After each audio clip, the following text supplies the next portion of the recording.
캐나다 런던 성 김대건 안드레아 성당 무염시태 꾸리아입니다. 오늘은 성모님께서 하느님의 어머니시라는 것에 대해 알아보겠습니다. 성모 마리아가 하느님의 어머니라는 교리는 마리아와 관련된 교리 중에서도 가장 먼저 선포되었습니다. 거의 1600년 전인 431년 에페소 공의회에서 확정된 것입니다. 성모님께서 하느님의 어머니시라는 교리는 성모님에 관한 모든 교리들의 기초가 됩니다. 교리가 선포된 순서로는 하느님의 어머니이신 마리아, 평생 동정이신 마리아, 원죄 없이 잉태되신 마리아, 승천하신 마리아, 인류 구원을 위한 중개자이신 마리아입니다. 구원의 중개자라는 말은 구원의 유일한 중개자이신 예수님의 유일성에 참여한다는 뜻입니다. 피조물이신 성모님을 하느님의 어머니라고 부르는 것은 얼핏 불경하게 들릴 수도 있습니다.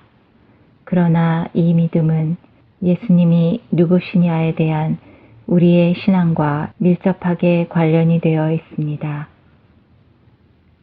복음서에서 예수님께서는 우리 각자에게 너는 나를 누구라 생각하느냐 하고 물으신 적이 있습니다. 여기에 대해서 베드로 사도는 스승님은 살아계신 하느님의 아드님 그리스도이십니다. 라고 대답하였습니다. 이 대답을 반석으로 교회는 325년 니케아 공의회에서 삼위일체 교리를 확정했습니다. 다시 말하면 예수님은 하느님의 피조물이 아니라 하느님에게서 난 하느님, 빛에서 난 빛이라고 선언한 것입니다. 그 전까지는 예수님은 하느님이 아니라 인류의 위대한 스승이라는 주장이 있었습니다.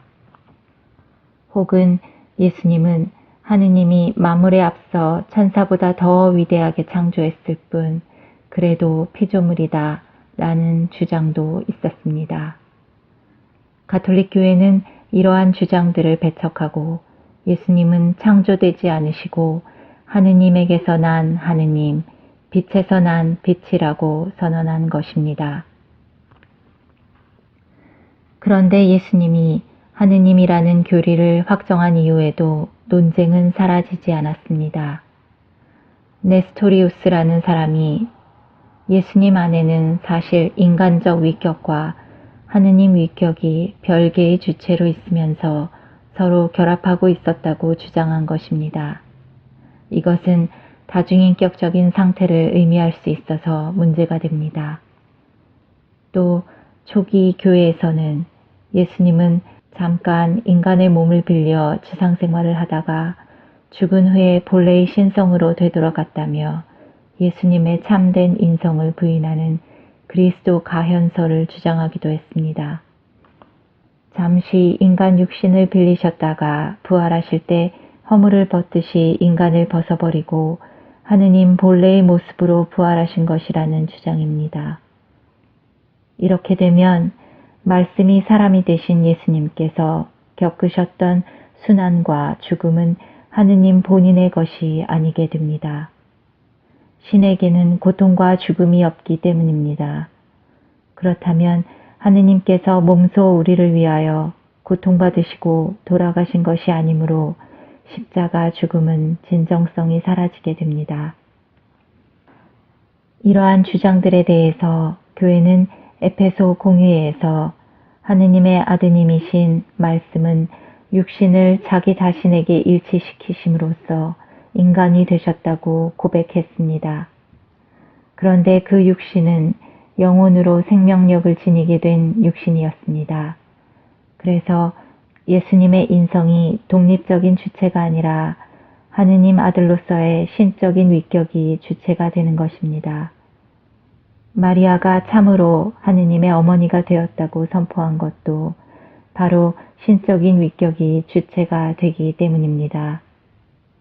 그런데 이후에 어떤 사람들은 하느님의 아들이라는 위격이 주체가 되고 인간의 본성은 거기에 일치되었으므로 예수님 안에는 인간 본성이 더 이상 존재하지 않는다고 주장했습니다. 이에 맞서서 교회는 칼케돈 공의회에서 예수님께서는 100% 참 하느님이신 동시에 100% 참 사람이라고 선언하였습니다. 온전한 인성과 온전한 신성을 동시에 가지셨으면서도 둘은 분리될 수 없다는 것입니다.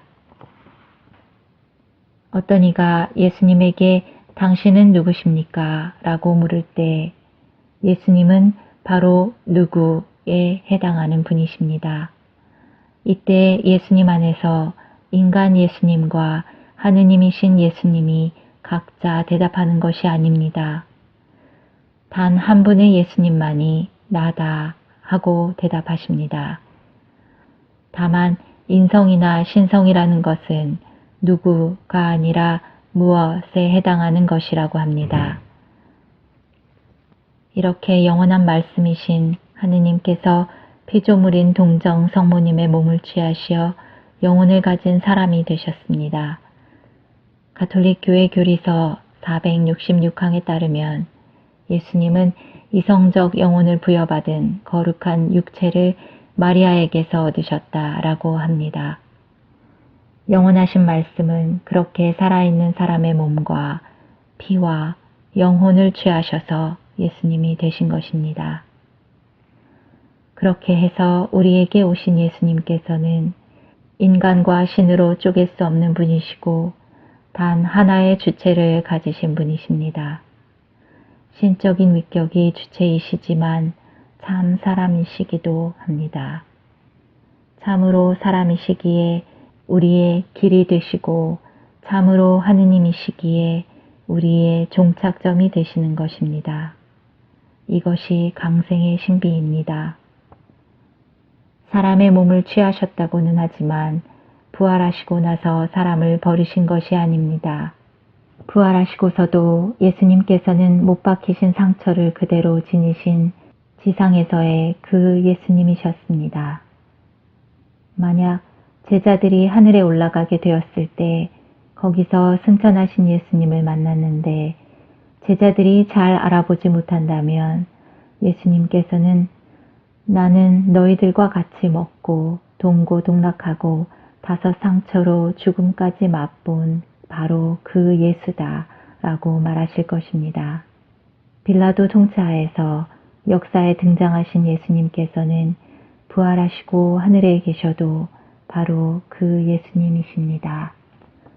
그렇다면 예수님의 어머니 또한 지상에서도 예수님의 어머니이시고 천상에서도 예수님의 동일한 어머니가 되십니다. 성모님은 사람으로 오신 하느님의 아드님이신 예수 그리스도가 아니시면 아무것도 아닐 것입니다. 하느님의 어머니라는 말은 이렇게 예수님의 정체성에 대한 신앙을 그대로 반영하는 말입니다. 그래서 종교개혁의 아버지인 마르틴 루터조차도 마니피캇에 대한 주석을 쓰면서 마리아를 하느님의 어머니라고 강조했습니다. 왜냐하면 루터 또한 예수님께서 하느님이심을 믿었고 예수님을 신성과 인성으로 분리할 수 없음을 알았기 때문입니다.